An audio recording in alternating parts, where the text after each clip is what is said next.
The council chamber on Nexus Prime had witnessed countless debates over its thousand-year history, but few as routine as the trade dispute session on the morning everything changed. Ambassador Z.H. Kara of the Velaxy delegation sat in her appointed seat, her crystalline features reflecting the soft blue light of the chamber's bioluminescent walls. She had served the Galactic Council for 200 years without a single war under her mediation, a record she took quiet pride in. Her species had evolved as natural diplomats, their empathic abilities making them ideally suited to understanding the nuances of interspecies negotiation. She was reviewing a tariff proposal when the emergency alerts flooded the chamber's communication systems. High Commander Vexther of the Krolthan Empire rose from his delegation section, his armored carapace gleaming under the chamber lights. Around him, representatives from 11 other species stood in coordinated synchronization. The Sovereign Alliance, as they called themselves, represented 40% of the Council's total military power. Z.H. Kara felt a familiar unease ripple through her empathic senses. Something was very wrong. "Esteemed Council," Vexter began, his voice carrying the resonant confidence of someone who believed himself untouchable. "The Sovereign Alliance has this day secured 3 human colony worlds and successfully disabled Earth's orbital defense grid. This action was necessary to address a long-standing inefficiency in galactic resource allocation." The chamber erupted. Z.H. Kara's internal organs seemed to crystallize with shock. Humans controlled 47% of known rare Earth element deposits despite comprising only 3% of the galactic population. This was true. It was also true that humans had discovered most of those deposits themselves through extensive survey operations. The Alliance's argument about efficiency was, at best, a thin rationalization for what amounted to unprovoked military aggression. Vexther continued, displaying holographic projections of their military analysis. "Our projections indicate human leadership will seek diplomatic resolution within 2 to 3 weeks. We propose joint administration of human resource worlds, with equitable distribution protocols to be determined by council vote." Z.H. Kara's attention shifted to the human delegation. Ambassador Chen Wei sat perfectly still, his elderly face unreadable. She had worked with Chen for decades. He was patient, thoughtful, perpetually calm even in heated debates. She had once watched him mediate a 12-hour negotiation without once raising his voice or showing frustration. His stillness now was different. It reminded her of something she had once witnessed on a nature preserve, a predator going perfectly motionless before the strike. The chamber's noise died as Chen rose to his feet. He moved with the careful deliberation of his 70 years, but there was something in his bearing that silenced even Vexther's triumphant posturing. "High Commander," Chen said quietly, "you have 24 hours to withdraw all forces from human territories and restore full sovereignty. This is your only warning." Vexther's mandibles spread in what passed for a Krolthan smile. "Or what, Ambassador? You'll file a protest, deploy your lawyers, we control your orbital space, we occupy your colonies. The military action is complete, we have already won." Chen looked at Vexther for a long moment. When he spoke again, his voice carried a weight that made Z.H. Kara's empathic senses recoil. It wasn't anger she could have understood and mediated. This was something else. Something like sorrow mixed with resignation. "We have tried to explain for 3 centuries, Chen said. "We have been patient, we have been diplomatic, we have told you in every way we know how what we are capable of when pushed beyond certain limits. You have never listened. Now you will learn why we stopped having world wars." The human delegation walked toward the chamber exits. Z.H. Kara watched Chen pause at the doorway, turning back to look at the assembled council. For just a moment, his careful diplomatic mask slipped, and she glimpsed something that terrified her, not rage but a profound sadness, as if he were mourning something not yet dead. "We really tried to be better," he said softly. "Remember that we tried." Then the humans were gone and the chamber exploded into debate. Z.H. Kara immediately initiated diplomatic protocols, reaching out through every back channel she had cultivated over 2 centuries of service. Her contacts within the human delegation responded with identical messages, delivered in voices stripped of all warmth. Withdraw within 24 hours. This is not a negotiation. The alliance was celebrating. Their military commanders reported minimal resistance during the initial occupation. Human colonies had seemed unprepared, their defense forces scattered and disorganized. Vexler gave interviews to galactic news networks, positioning the action as a necessary correction to resource inequity. He was already framing himself as a reformer, someone willing to make hard choices for the greater good. Kara found herself unable to share in anyone's certainty. She returned to her private quarters and did something she had never done before. She accessed the human cultural database and began reading their history in earnest. Most species kept their historical archives public as a matter of diplomatic transparency. Humans were no exception. The information was there for anyone willing to look. Almost no one ever did. What she found chilled her crystalline blood. Humanity had achieved nuclear fission in their year 1945 by their calendar. Within months, they had used atomic weapons in warfare, twice. The descriptions of Hiroshima and Nagasaki were clinical in the database, but even clinical language could not hide the horror. Entire cities erased in moments. Generations scarred by radiation. A power that could end civilization, unleashed while humanity was still confined to a single planet. And then something extraordinary. They stopped. They built more weapons, thousands of them, powerful enough to sterilize their entire world dozens of times over. They lived under the threat of extinction for decades, two major powers locked in what they called the Cold War, each capable of annihilating the other, each knowing that any attack would result in mutual destruction. They had a term for it, mutually assured destruction. Mad. They had literally gone mad with the power to end themselves, and somehow, impossibly, they had survived it. Kara found military documents, declassified centuries ago. War plans with names like SIOP and Single Integrated Operational Plan.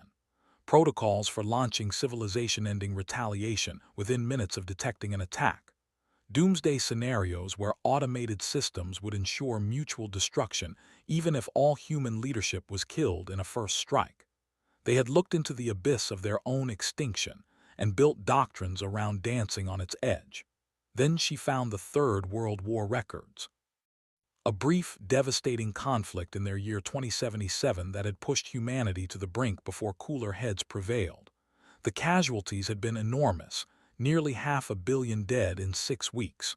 Strategic bombing had reduced major cities to rubble. Biological weapons had been deployed before both sides, horrified at what they had unleashed, agreed to an immediate ceasefire. And then, again, they had stopped.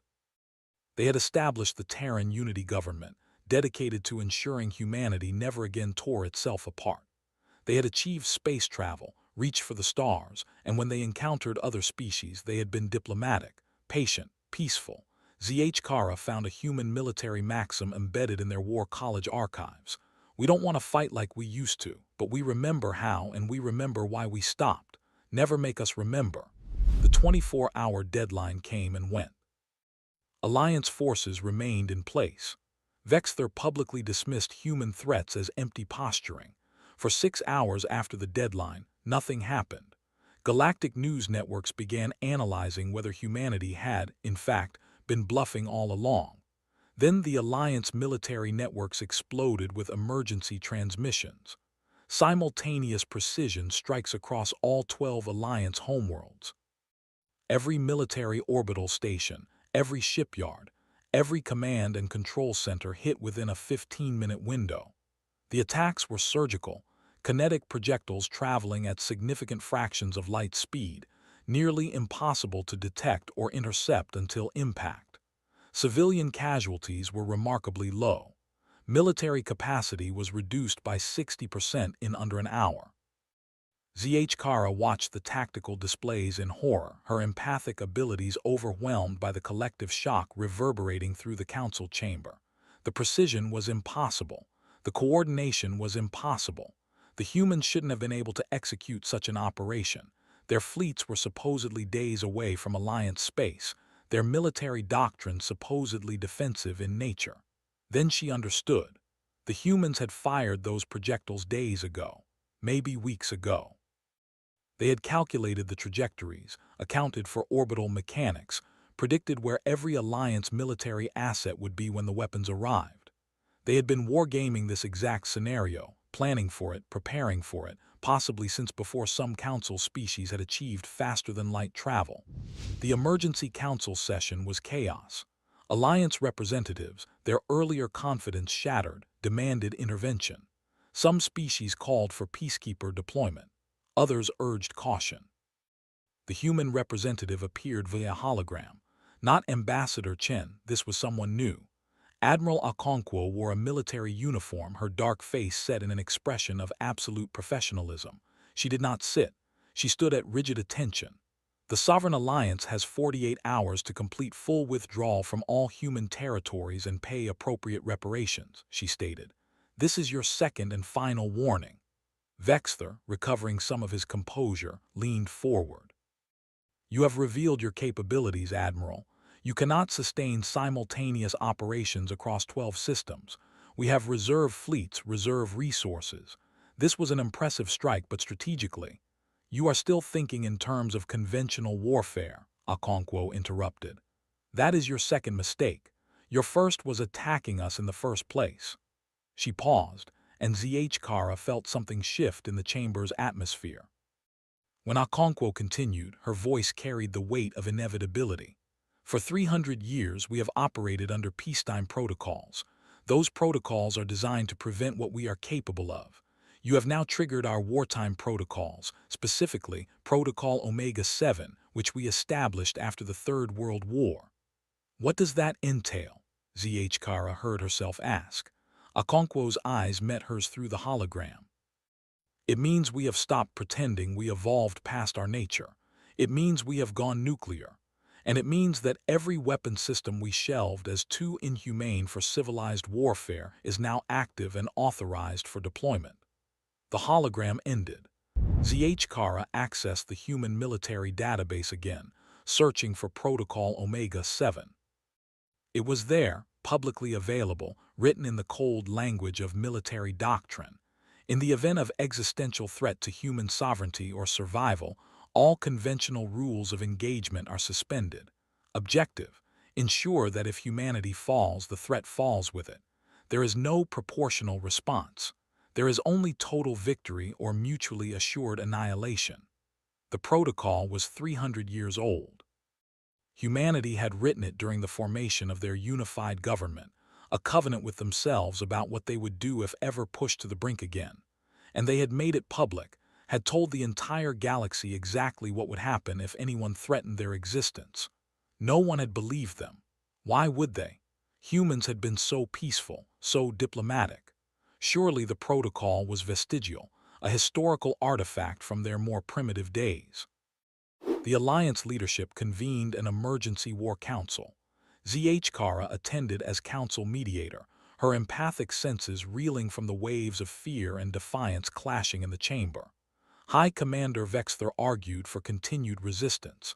They had been surprised once. It would not happen again. The Alliance possessed numerical superiority. They would mobilize reserve fleets and demonstrate proper military dominance. 36 hours into the 48-hour deadline, Alliance Second Fleet, 400 warships representing significant military investment, moved toward human space as a show of force. The fleet disappeared from all sensors. 6 hours later, debris fields were located. The ships had been hit by relativistic kinetic missiles, accelerated to such high speeds that shields and armor meant nothing. The projectiles had been fired days earlier, their trajectories calculated with impossible precision to intercept a fleet whose deployment orders had only been issued hours before impact. Alliance intelligence officers came to a terrifying realization. Humans had been predicting their responses, war-gaming every scenario for decades, perhaps for centuries. Every contingency, every tactical option, every strategic response, humans had already planned for it, calculated the counters, prepared the weapons.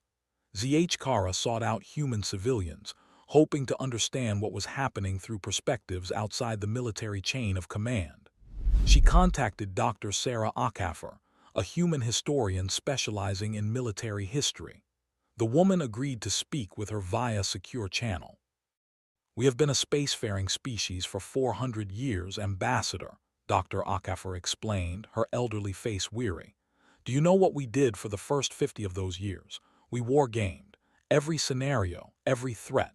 We built weapon systems and immediately classified them as never use unless extinction-level threat. We have had contingency plans for this exact scenario since before your species achieved fusion power. But why?" Kara asked, her empathic abilities picking up a complex mixture of pride and shame from the historian. "Why prepare so extensively for war while preaching peace? Because we know what we are, Ambassador. We are the species that almost sterilized our own planet 3 separate times. We climbed out of that darkness and swore never again. But never again does not mean we forgot how. It means we got better at it and locked it away. The Alliance just broke the lock." The 48-hour deadline passed. Alliance leadership, despite everything, refused to withdraw. Vexler believed humans were bluffing about further escalation. He had to believe it. The alternative was admitting that his actions had doomed billions. Kara received an urgent summons to Krolthan Prime, the Alliance military headquarters world. She arrived to find the planet under siege, but unlike any siege in galactic history. Human fleets surrounded the world at extreme range, not blockading in the traditional sense but controlling all approaches. Every ship attempting to leave was disabled, not destroyed, and left drifting. Every supply convoy was intercepted, but no shots were fired at the planet itself. Vexler remained defiant in his underground command center. "They will not attack a civilian population. They are too moral for that. We can outlast them." "Then why are you not attempting to break the siege?" Kara asked. The truth emerged slowly, pieced together from frightened junior officers. 3 Alliance fleets had attempted to break the siege. All had been annihilated with 0 human casualties. Human tactics were incomprehensible, perfect coordination across vast distances, weapons that seemed to predict enemy movements, cyber warfare that turned Alliance ships against each other. Their quantum encryption, thought unbreakable, had been compromised. Their tactical communications, supposedly secure, had been intercepted and analyzed in real time. Kara requested permission to contact the human fleet. Admiral Okonkwo appeared on the holographic display, and Kara was struck by how exhausted she looked. This was not a warrior exulting in victory. This was someone carrying an enormous burden. "Admiral, the Alliance leadership is requesting terms. They wish to negotiate a ceasefire." "The terms were stated," Okonkwo replied. "Full withdrawal, full reparations. They have 12 hours remaining on their extended grace period. And if they refuse—" The Admiral was quiet for a long moment. When she spoke, her voice was softer, almost gentle. "Ambassador, I like you. You have always treated us with respect. So I am going to tell you something off the record. I do not want to do what comes next. None of us do. We have been fighting for 6 days. And we have adhered to rules of engagement that our ancestors would consider suicidally restrictive. We have minimized civilian casualties. We have disabled rather than destroyed when possible. We have been humane. But if that deadline passes, Protocol Omega-7 proceeds to Phase 2. Phase 2 does not distinguish between military and civilian infrastructure. Phase 2 is what we did to ourselves in the Third World War before we learned better. It is strategic bombing, unrestricted warfare, everything we swore we would never do again. Kara felt her crystalline structure resonate with horror. "You would kill billions of civilians." "No, Ambassador. We will give them 6 hours to evacuate major population centers. But then we will destroy every power plant, every water treatment facility, every piece of infrastructure that makes modern civilization possible. We will send them back to pre-industrial technology levels. We will do it to all 12 Alliance homeworlds simultaneously." "That is genocide," Okonkwo's expression hardened.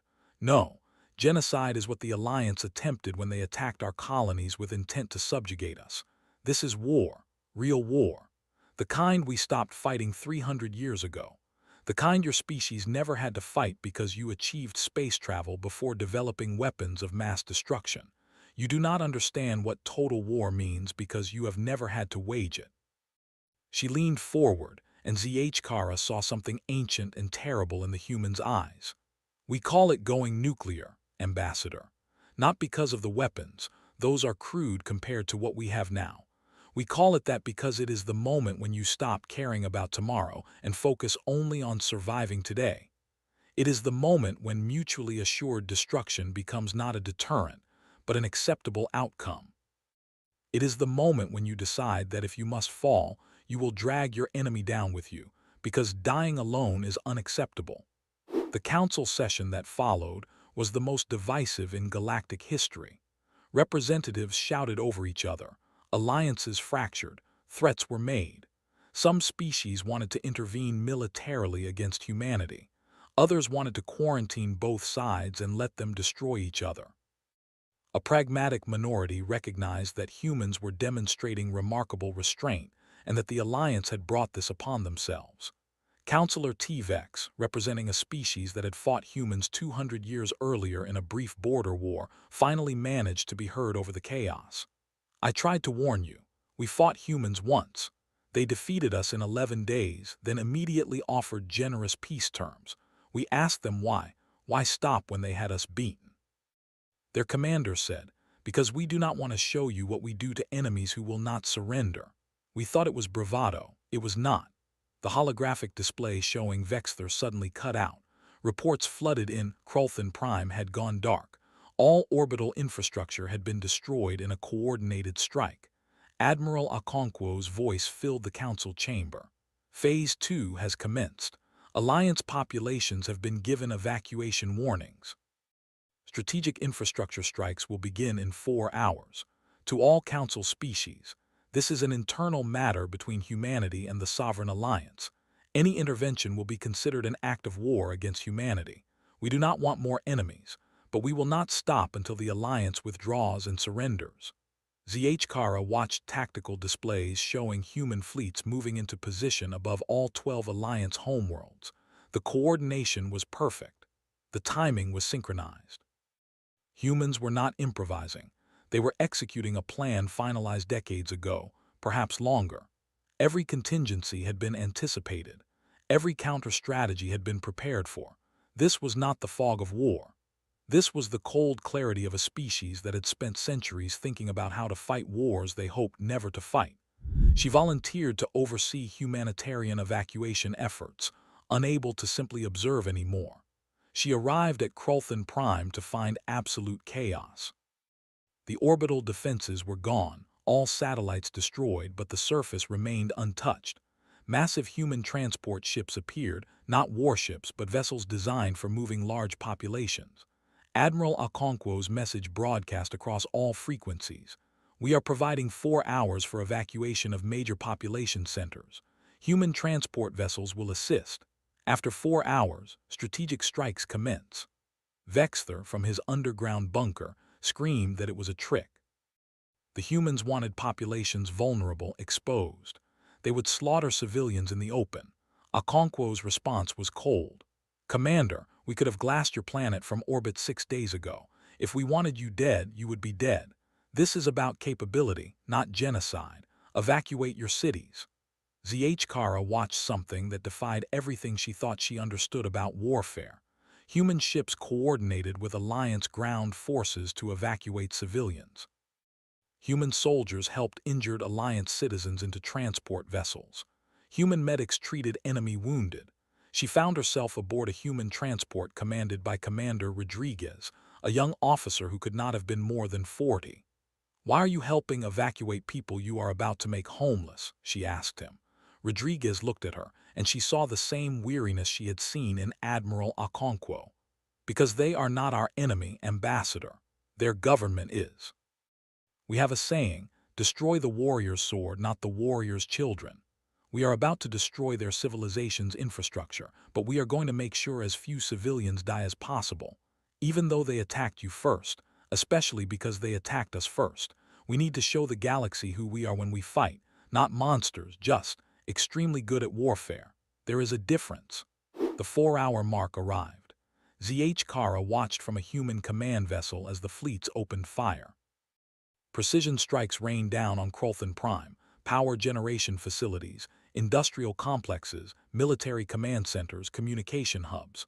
No nuclear weapons, no biological agents, just kinetic strikes and directed energy weapons, each target carefully selected to maximize infrastructure damage while minimizing casualties.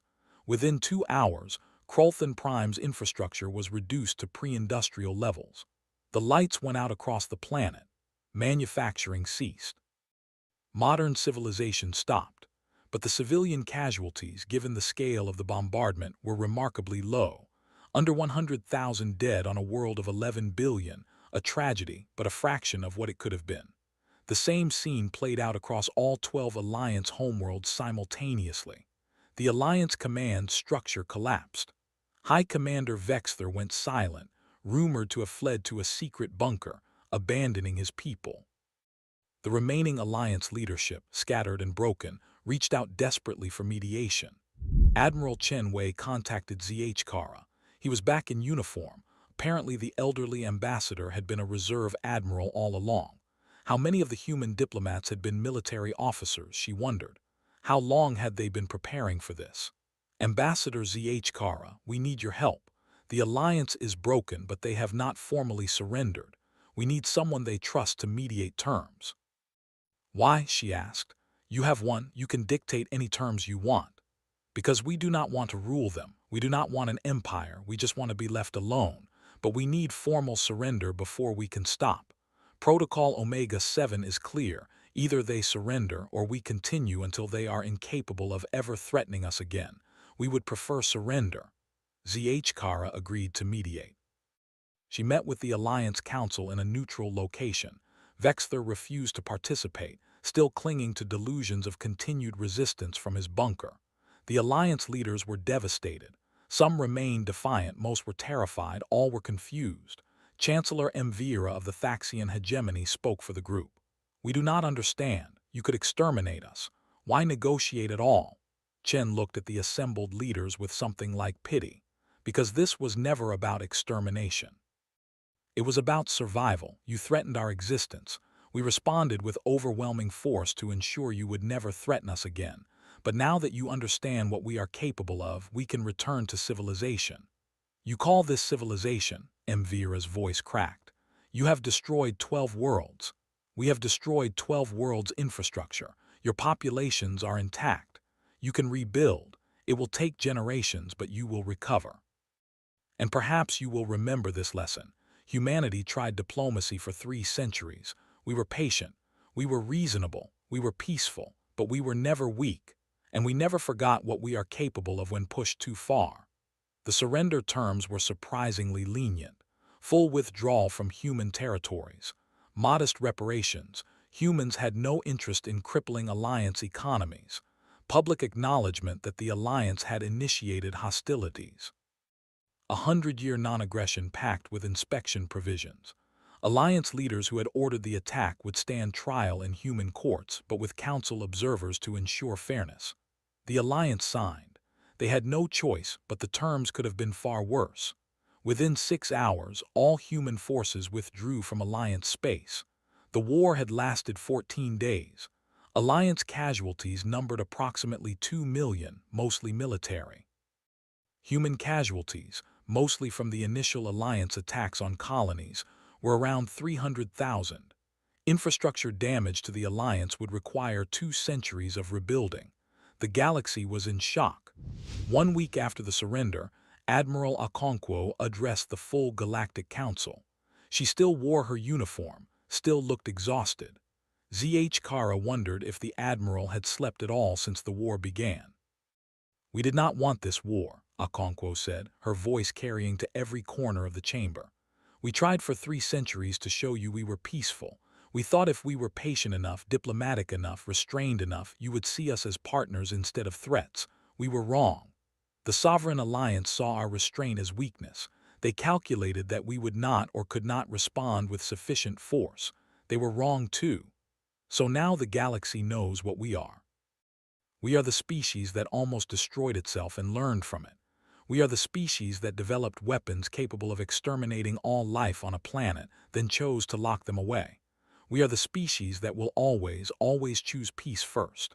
She paused, and the chamber held its breath. But we are also the species that will go nuclear completely, utterly nuclear, if you threaten our survival. We call it going nuclear not because of the weapons, but because of the mindset.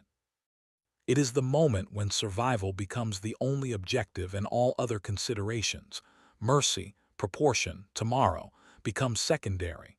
It is the moment when mutually assured destruction stops being a nightmare and becomes just the price of survival.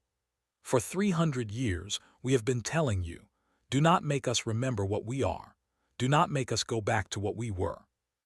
Do not push us to the point where we stop thinking about building a better future and start thinking only about surviving today.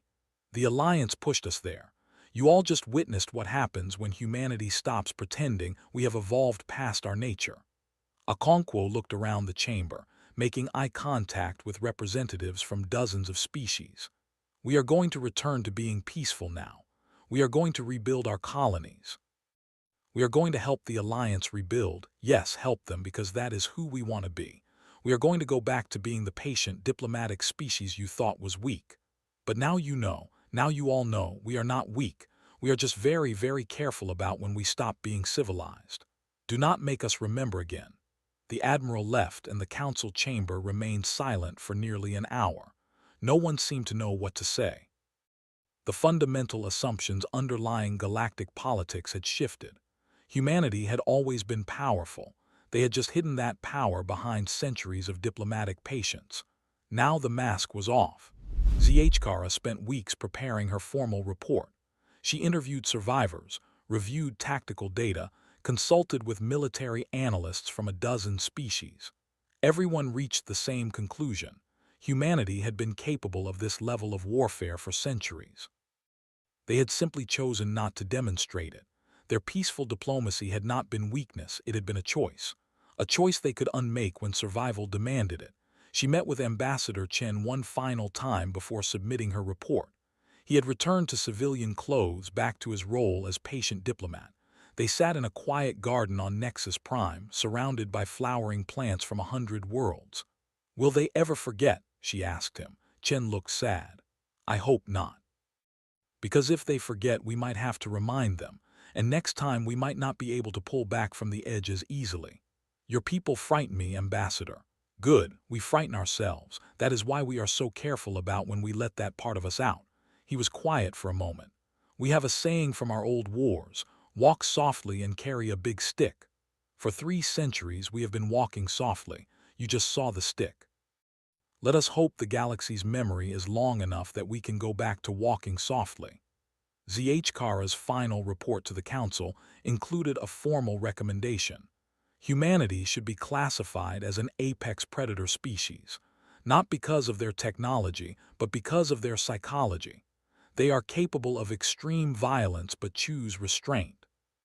This makes them more dangerous, not less, because when they do choose violence, they execute it with the efficiency of a species that has survived despite, and because of their own destructive capacity. Recommendation: never threaten human survival. They will always choose to drag their enemy down with them rather than die alone. 1 year later, the galaxy had settled into a new equilibrium. Alliance worlds were rebuilding, aided by quiet human technical assistance that was never publicly acknowledged. Human colonies had recovered and were thriving. The Galactic Council had proposed giving humanity veto power over military actions, which humans immediately declined. "We do not want to rule," their representative said. "We just want mutual respect." In a military academy on Earth, Admiral Okonkwo taught a class of young officers. The memorial wall behind her bore the names of every human who had died in the Alliance War. At the top, engraved in letters that caught the light, was a simple phrase: "Never again, unless we must." "What did we learn from the Alliance War?" she asked her students. A young cadet raised her hand. "That we can win any war." "No," Okonkwo said firmly.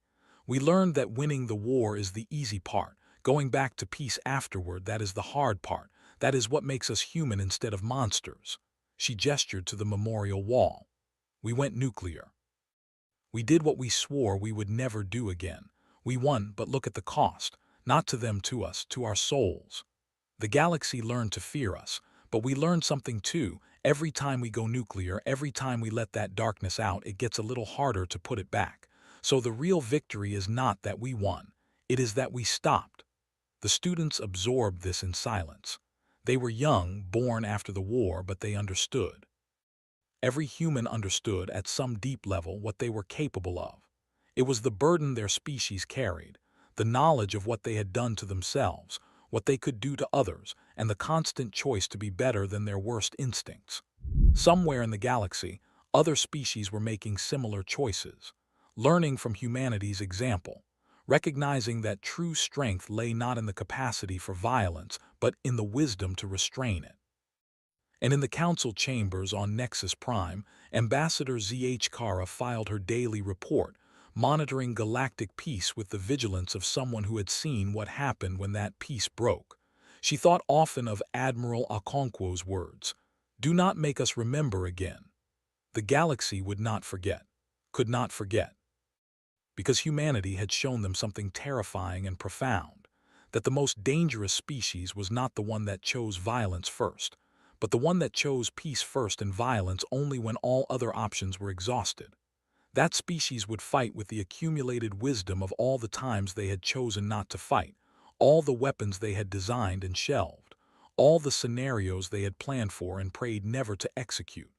Humanity had gone nuclear, and then, impossibly, they had come back.